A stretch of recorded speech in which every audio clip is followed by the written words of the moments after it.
O cafenapolitica.com.br e a TV Cidade Livre de Brasília, canal 12 da NET, trazem novamente o embaixador da Rússia no Brasil, Dr. Sergei Akopov. Pela segunda vez, este é um prazer todo nosso, embaixador, tê-lo novamente depois de um tão curto espaço de tempo, mas ditado pelos acontecimentos, né? Ou mais precisamente pela reviravolta dos acontecimentos lá na Ucrânia, que inicialmente pronunciavam uma espécie de fecho, né, do círculo do sistema de dominação, mas que com o passar dos dias demonstrou que, pelo contrário, né, isso pode representar uma abertura neste cerco, né, e facilitar o tabuleiro mundial do cenário internacional para que participem países emergentes, né, como a própria Rússia, o Brasil, né, a China e outros que estão aí tentando um lugar ao sol. Eu esqueci de citar a América Latina, participando justamente desse cenário internacional do qual eram praticamente abolidos. Então, embaixador, é um prazer enorme, como também é um prazer enorme ter conosco novamente o companheiro Beto Almeida, diretor da TV Cidade Livre e representante no Brasil da Telesul. Muito obrigado. Embaixador, então, essa coisa da Ucrânia, né, isso praticamente provocou um rebuliço, né, na política internacional. Eu queria a sua visão, né, para depois, né, do que aconteceu realmente na Crimeia, primeiro na Ucrânia, depois na Crimeia, para depois tratarmos especificamente, né, da nossa posição aqui da América Latina e do Brasil, né, membro dos BRICS, o grupo de nações formado pelo Brasil, a Rússia, a China, a Índia e a África do Sul. Muito obrigado, realmente um prazer meu de estar de novo junto com vocês, com os telespectadores, e agradeço profundamente essa oportunidade de explicar a nossa posição, a posição da Rússia sobre todos esses acontecimentos que estão hoje em dia no centro da atenção de todo mundo. Algumas palavras sobre a nossa visão, a visão da Rússia daquilo que aconteceu na Ucrânia. Lamentavelmente, o que acontece é uma profunda crise política interna na Ucrânia. Não é um conflito entre Ucrânia e Rússia. Nós absolutamente negamos essa colocação da questão, que os países ocidentais querem demonstrar todos esses acontecimentos como um conflito entre Rússia e Ucrânia. Repito mais uma vez, não existe nenhum conflito, desde o nosso ponto de vista, entre Rússia e Ucrânia. O que acontece são graves problemas internos na Ucrânia. No dia 22 de fevereiro, na Ucrânia, com apoio, isso é muito importante, com apoio aberto de países ocidentais, realizou-se um golpe de Estado anticonstitucional com o uso de força. Por isso, falando hoje das autoridades que estão agora no poder em Kiev, nós temos que tomar isso em consideração, que desde o ponto de vista legítimo ou jurídico, essas autoridades não podem ser consideradas a 100% legais. Algumas instituições, como por exemplo a Rada, o Parlamento da Ucrânia, é parcialmente legal, porque lá uma parte de deputados foram eleitos realmente de acordo com a Constituição e com a lei. Mas, repito mais uma vez, que o que aconteceu foi um quebre constitucional na Ucrânia. Como resultado, chegaram ao poder forças reacionárias, forças de extrema direita, muitos deles com uma ideologia abertamente neonazista, que não ocultavam as suas ideias, suas ideologias, seus objetivos, e milhões de russos que moram, ou pessoas russofalantes que moram na Ucrânia, começaram a sentir uma perseguição de parte dessas forças. E eles têm todo o direito, como qualquer cidadão, como qualquer minoria étnica, se podemos falar assim, de ter seus direitos humanos, direitos civis, econômicos garantizados. Então eles começaram a protestar. O que aconteceu na Crimeia é outra coisa. Pois é, embaixador, justamente esse ponto aí, porque a ideia que estava tendo era de que teria se abatido sobre a Ucrânia, quer dizer, no território integral da Ucrânia, uma espécie de totalitarismo, né? E a presença, como o senhor falou, das forças internacionais das antigas potências. Mas só que houve uma reviravolta, né? Quer dizer, provocado justamente pelo dinamismo político, que foi a questão da Crimeia, que eu gostaria que o senhor prosseguisse aí na sua apreciação. Sobre a Crimeia, claro, obrigado. E a Crimeia, se vamos tomar em conta a história desse território, sempre foi um território que tinha ou independência ou certa autonomia dentro da primeira União Soviética e depois dentro da Ucrânia. Quando a União Soviética se desintegrou em 1991, a Crimeia, na primeira Constituição da Ucrânia, foi considerada como um Estado independente dentro do território da Ucrânia.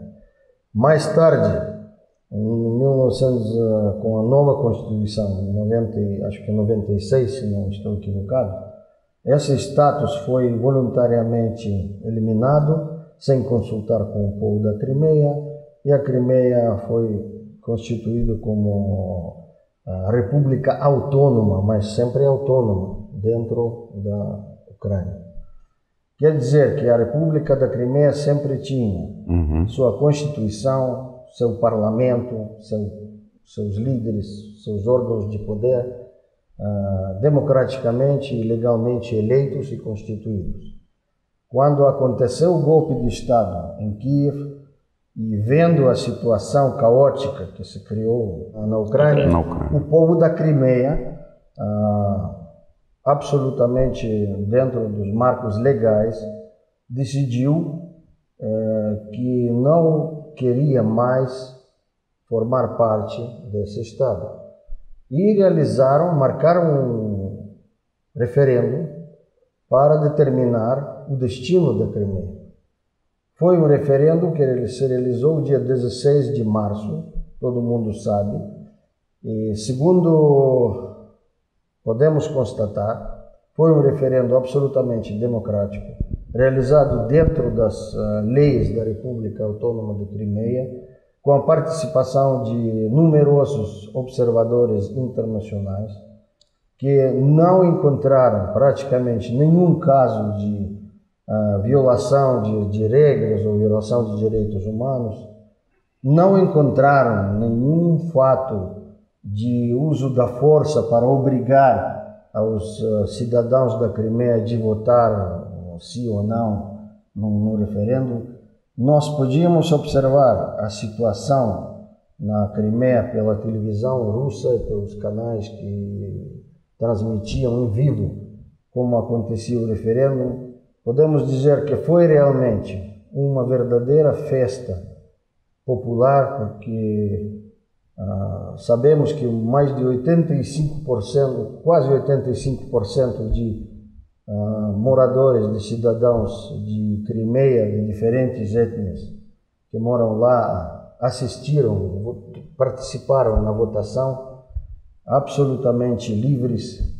97%, mais ou menos, acho que 97%, votaram a favor da independência da Ucrânia, da independência da Crimeia da Ucrânia e da entrada de Crimeia à Federação da Rússia. E o governo da Crimeia, cumprindo a vontade do povo da Crimeia oficialmente primeiro declarou sua independência da Ucrânia, e depois formalmente solicitou ao governo da Federação da Rússia a adesão da Crimeia como parte da Federação da Rússia, como um sujeito da Federação. Temos que dizer que, na realidade, se formaram dois novos sujeitos da Federação, que é a Crimeia como tal e a cidade de Sebastopol, que é a base naval da frota russa. Essa cidade sempre tinha um status administrativo especial dentro da Crimeia. E esses dois, a Crimeia como república e a cidade de Sebastopol como cidade, eles solicitaram essa adesão à Rússia. O parlamento da Rússia, o governo da Rússia, também dentro de todas as regras democráticas e legítimas, tomou a decisão de aceitar esses dois sujeitos como novos membros da Federação da Rússia. Foi assinado um tratado interestatal entre Crimeia e Federação da Rússia e entre Sebastopol e Federação da Rússia. E foi ratificado tanto pela Câmara Baixa, também pela Câmara Alta do Parlamento da Rússia. Então, legalmente, tudo está sendo realizado dentro do marco legal e dentro de todas as normas do direito internacional. Eu gostaria também de ouvir a intervenção do nosso companheiro Beto Almeida, que também esteve muito ativo, né, nesses dias, inclusive viajando por Cuba e se aproximando também lá da situação da Venezuela, que ele poderia contar também algo da sua participação lá. Pois não, Beto? Embaixador, muito obrigado por nos receber aqui mais uma vez. Eu considero que nós estamos sendo, a sociedade brasileira, vítima de um bombardeio de desinformações sobre o que se passa na Ucrânia, na Crimeia e na Rússia. Isso não é de hoje, mas agora se concentrou, né, um volume enorme. E há algo que é preciso pedir a explicação do senhor, porque fazem-se comparações completamente descabidas, a meu juízo, usando uma dupla medida, né? Dois pesos e duas medidas para situações completamente díspares. Então, por exemplo, os Estados Unidos alegam que houve a violação dos tratados internacionais por parte da Rússia, sem considerar que houve um processo democrático da Crimeia e uma opção pelo voto. Muito diferente da comparação que se poderia fazer, inclusive houve conversações entre o presidente Vladimir Putin e a presidenta da Argentina, Cristina Kirchner, sobre a questão das Ilhas Malvinas. Num caso, se reconhecem os direitos, né? Em outros casos, como o da Crimeia, que foi uma manifestação livre e soberana do povo da Crimeia, não. E pediria também a sua análise sobre a situação do Kosovo, porque ali a Rússia não fez nenhum bombardeio contra a Ucrânia nem contra a Crimeia para conseguir a opção. Pelo contrário, foi uma votação livre e soberana de acordo com a Constituição da Crimeia, né, escolhida pelo povo da Crimeia. No caso do Kosovo, houve um bombardeio da OTAN para conseguir a mudança do status do Kosovo, que era uma república ligada anteriormente à Sérvia. Você podia comentar, por gentileza? Esses três exemplos que o senhor citou são muito eloquentes de double standard, como dizemos na política internacional hoje em dia, que lamentavelmente nossos parceiros ocidentais estão aplicando, de acordo com os seus próprios interesses. Na realidade, o que aconteceu com o Kosovo?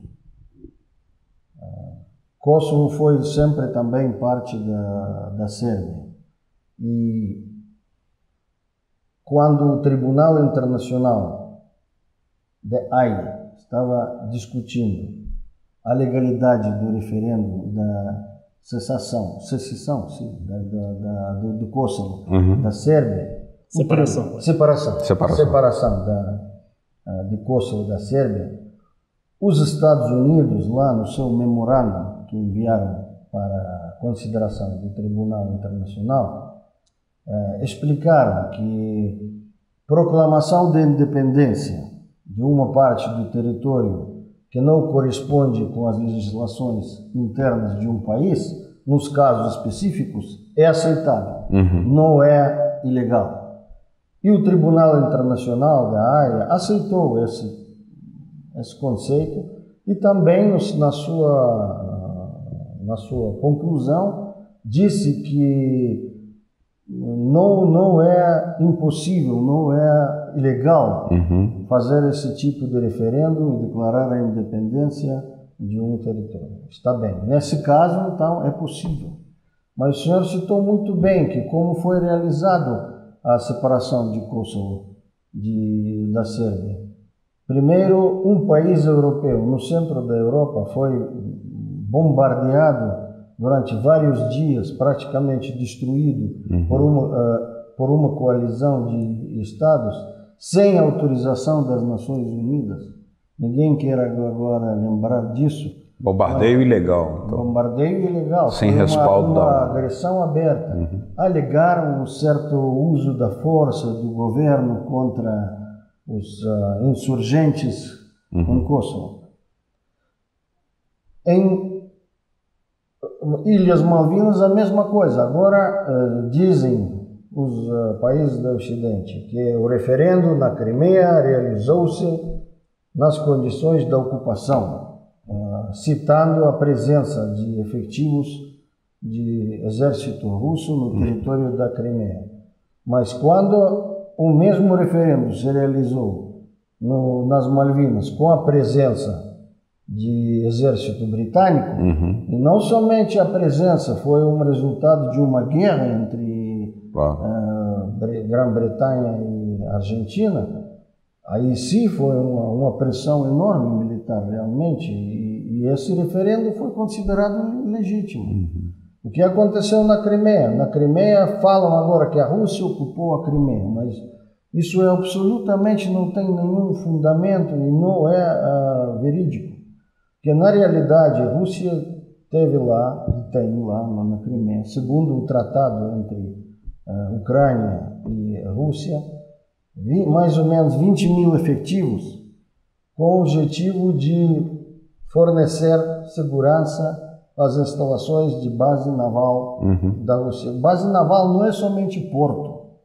Devemos entender que a base naval da frota russa tem várias instalações no território. São depósitos de armas, depósitos de combustível, baterias de terra, aeródromos de aviação, enfim, tem vários. Então estão espalhados em diferentes partes do território da Crimeia. O que passa é que não foi uma invasão, a Rússia não mandou tropas adicionais lá. Quando falam de que aí estavam pessoas que se diziam russos, vestidos de um uniforme militar russo. Sim, claro, porque a República de Crimeia, a maioria da população são russos. E a maioria, como é um território tradicionalmente onde estava a base da frota, então muitos habitantes da Crimeia ou são militares ou são ex-militares. Então, eles têm preparação especial.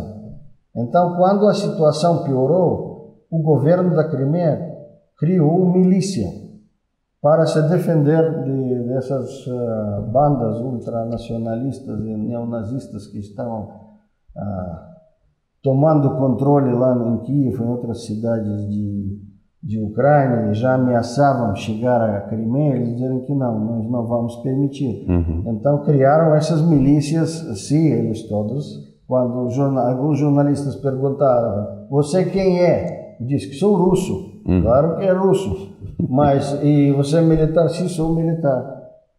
Mas isso não da Crimeia, né? Soldado da Crimeia. Mas isso não quer dizer que ele foi membro do exército da Federação da Rússia. Uhum. Mas isso foi todo interpretado da maneira e apresentado à opinião pública mundial como se fosse uma ocupação. Uma ocupação de agora, né? De agora, que a Rússia mandou tropas, essas tropas tomaram controle da fronteira, de aeroportos e todos os lugares.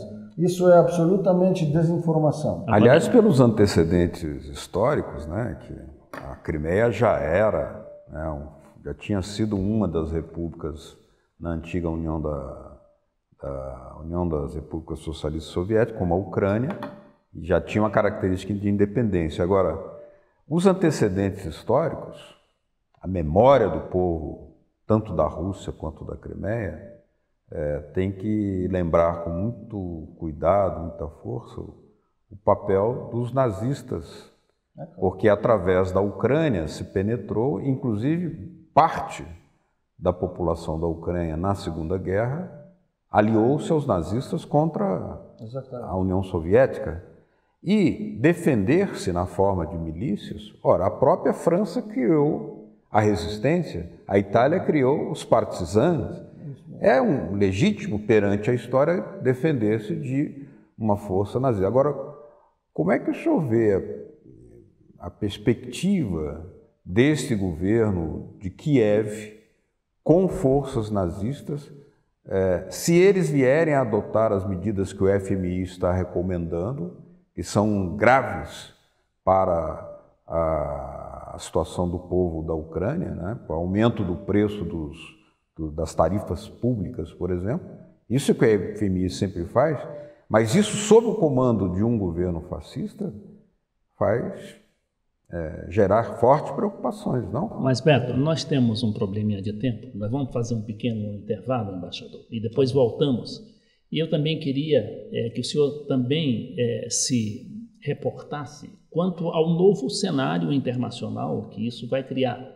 Sobretudo porque nós vamos ter aqui em Fortaleza, no dia 15 e 16 de julho, uma reunião dos BRICS, né? Que certamente já neste novo cenário e que deverá tomar providências muito mais concretas do que as que vinham sendo tomadas anteriormente. Então, um pequeno intervalo e daqui a pouco voltamos. Quem tem medo de Hugo Chávez? Uma abordagem sobre a nova América Latina. Suas taxas de crescimento com inclusão social que dão inveja à Europa. Mais do que um livro, esta é uma análise do blogueiro FC Leite Filho. Das políticas de Chávez, Lula, Dilma, Cristina Kirchner, Evo Morales, Rafael Correa e Daniel Ortega, que nos arrancaram das políticas de arroxo e nos mantêm longe da crise que afunda os europeus e até mesmo os Estados Unidos. Quem tem medo de Hugo Chávez? Leitura obrigatória.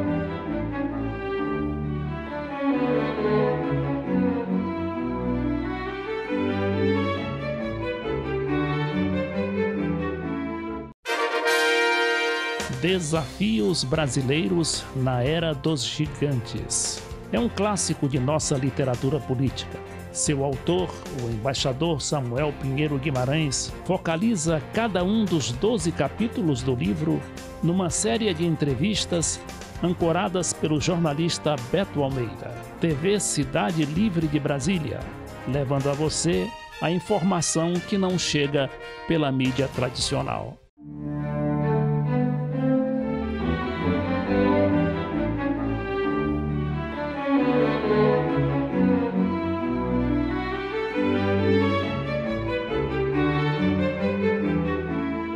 cafénapolitica.com.br e a TV Cidade Livre de Brasília, canal 12 da NET, voltam neste segundo bloco entrevistando o embaixador da Rússia, o senhor Sergei Akopov.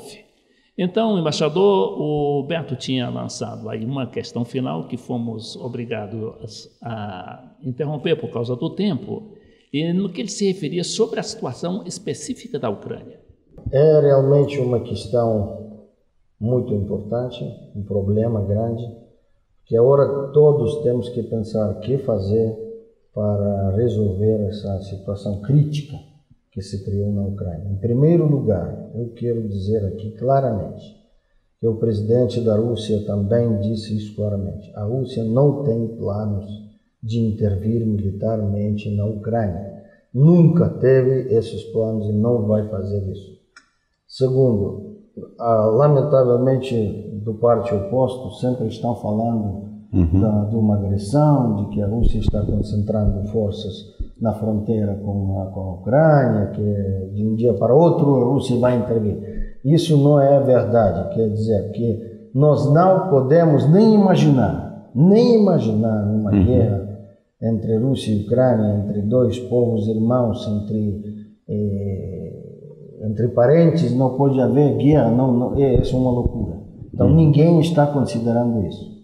Segundo lugar, nossa Rússia propôs a Kiev e aos nossos parceiros no Ocidente um esquema, um plano de como nós vemos uma saída para resolver essa difícil situação que se criou no Kiev. Em primeiro lugar, achamos que nós deveríamos voltar aos convênios, aos acordos assinados no dia 21 de fevereiro entre o presidente Yanukovych, que formalmente ainda continua sendo presidente da Ucrânia, e oposição, partidos da oposição, que foi assinado em presença de chanceleres de importantes países da Europa. Então, ele prevê, em primeiro lugar, formação de um governo de unidade nacional, desarmar os grupos paramilitares de ultradireita que estão agora aí praticamente tendo controle sobre Parece que houve um assassinato ontem de um desses líderes de direita, não é? Sim, um deles foi morto pela polícia, não é no caso? Houve um enfrentamento, né? Houve um enfrentamento. Foi um dos líderes mais violentos da direita ucraniana, que realmente era abertamente pró-nazista. Assumidamente nazista. Então, foi uma tentativa de arresto, aparentemente, durante a qual ele foi morto. Mas isso ainda não muda a situação geral na Crimeia, na Ucrânia. Então, o segundo passo seria fazer uma reforma constitucional na Ucrânia. Porque para combinar os interesses de diferentes etnias, diferentes regiões que hoje estão na Ucrânia, é preciso fazer uma reforma constitucional. Nós achamos, não é uma verdade em última instância, mas é uma proposta da Rússia, que essa Constituição tem que formar, de acordo com a Constituição, a Ucrânia tem que ser um país federativo. Isso criaria, desde o nosso ponto de vista, condições para que diferentes regiões da Ucrânia, onde moram, por exemplo, as minorias étnicas ou aqueles que não estão muito de acordo com a política que está aplicada pelas novas autoridades em Kiev, tenham a possibilidade de garantir os seus direitos, tanto nacionais como econômicos, particulares, enfim. E depois, só depois de essa Constituição e de formação de um governo de unidade nacional, teriam que ser marcadas as novas eleições presidenciais, que, logicamente, realizar como eles pensam fazer agora, 25 de maio, as eleições presidenciais, numa situação de caos e clima incerto que tem na Ucrânia, não sei como poderia ser realizado democraticamente essas eleições. Mas as eleições poderiam ser realizadas, segundo o ponto de vista nosso, no final, mais bem perto do final do ano.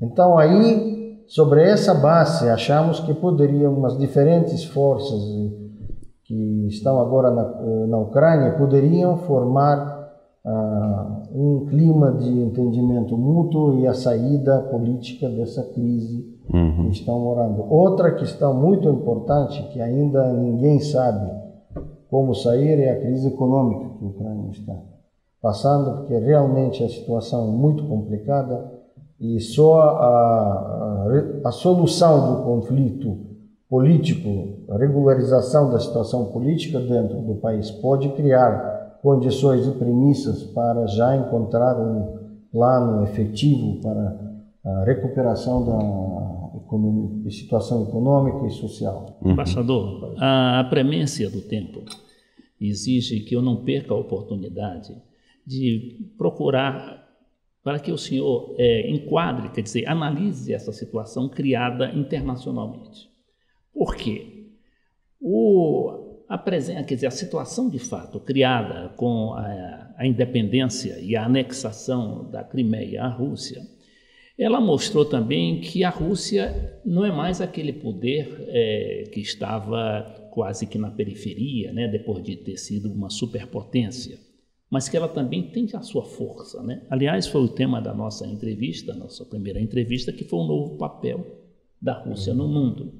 Então, o que é que ocorre? A Europa e os próprios Estados Unidos não tiveram condições, né, na realidade, de praticar aquilo que eles estavam ameaçando, que era quase que uma ação militar, que todo mundo achava impossível. Mas, de qualquer maneira, nem essa força, né, nem essa retórica assim violenta, ela foi capaz de fazer uma grande reação, que demonstrou o seguinte, que os Estados Unidos e a Europa estão respeitando mais a Rússia e consequentemente, a China também, né, que a China ficou um pouco, né, atenta à observação, mas não se aliando aos Estados Unidos e à Europa. E, ao mesmo tempo, isso cria a possibilidade daquilo que a gente também comentou na nossa primeira entrevista, de ressurgir, de fazer surgir esse mundo multipolar, né? Esse mundo multipolar que seria, né, digamos assim, um bloco na antiga União Soviética, da Rússia, a China, né, a América Latina, por causa da sua potencialidade natural, potencialidade alimentar e energética. Como é que o senhor vê esse novo quadro, né, esse novo tabuleiro do cenário internacional? Sim, eu concordo com o que o senhor acaba de dizer, é que realmente esses últimos acontecimentos e a situação internacional ao redor desses acontecimentos está mostrando que o mundo realmente se torna cada vez mais multipolar.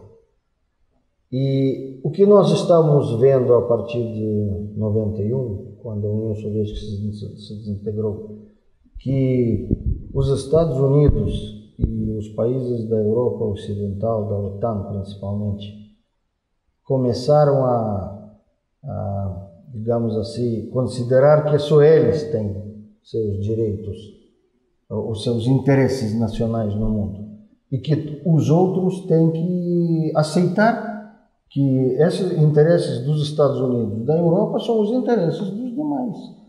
Mas o que essa situação está demonstrando, que isso não é assim, que todos os países têm seus interesses nacionais. A Rússia demonstrou nessa situação firmemente que também tem os seus interesses nacionais e não vai ceder mais esses interesses. Devemos lembrar, quando em 1991, ou ainda antes, 89 e 90, quando ainda a União Soviética falou com o Ocidente sobre a unificação da Alemanha, a União Soviética recebeu promessas de países ocidentais que a unificação da Alemanha não ia criar situação quando o bloco militar de OTAN avance hacia as fronteiras, na direção das fronteiras da União Soviética, depois da Rússia, nenhum milímetro, que não ia se expandir. O que nós podíamos observar durante todos esses 20 anos? Que tudo aconteceu ao contrário, que esqueceram todas as suas promessas, aproveitaram da situação para avançar cada vez mais. E nós estamos na situação, queriam também fazer o mesmo agora com a Ucrânia, porque realmente hoje em dia todo mundo sabe, está bem claro que esse golpe de Estado realizado na Ucrânia foi até financiado. Financiado, inclusive. Inclusive financiado. Dizem que os Estados Unidos gastaram 5 bilhões de dólares, invertiram nessa revolução, entre aspas, na Ucrânia, e estão agora tentando de continuar essa linha, mas cruzaram a linha vermelha. A Rússia estava retrocedendo, cedendo, mas sempre tem um limite até onde pode. E Putin, o nosso presidente Vladimir Putin, disse que, olha, eles já cruzaram a linha vermelha e nós temos que, não temos outra alternativa, temos que mostrar que a Rússia também tem os seus interesses nacionais. Se o Kosovo, como dizem, é do interesse, é um caso especial, mas a Crimeia também é um caso não menos especial para a Rússia que o Kosovo para o Ocidente. Pois é, antes de ouvir a intervenção do Beto, embaixador, gostaria de fazer uma pequena observação, quanto a essa reunião dos BRICS aqui no Brasil, que vai se realizar em Fortaleza, nos dias 15 e 16 de julho, logo depois da Copa, né? São 2 dias depois da Copa. Então, porque os BRICS, eles anunciaram uma série de projetos, mas que pareciam como a criação do banco, né, daquele banco de desenvolvimento, mas que pareciam ainda que não tinham decolado, né? Eu pergunto ao senhor, esta será uma oportunidade de os BRICS se reafirmarem? Claro. Quero dizer que o BRICS está avançando muito rapidamente e muito bem. Tomando em consideração que o tempo que existe esse grupo é muito curto ainda, e são países bem diferentes, que ficam em diferentes lugares, têm seus interesses. Tomando isso em consideração, podemos afirmar que o BRICS está indo muito bem e muito rapidamente.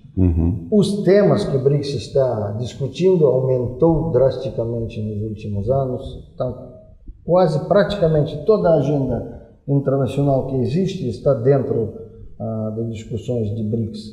O banco e o fundo de estabilização que estamos discutindo está quase pronto. Eu acho, espero que a cúpula de Fortaleza pode ser um ponto importante no progresso da realização desses 2 importantíssimos projetos. Mas não somente isso.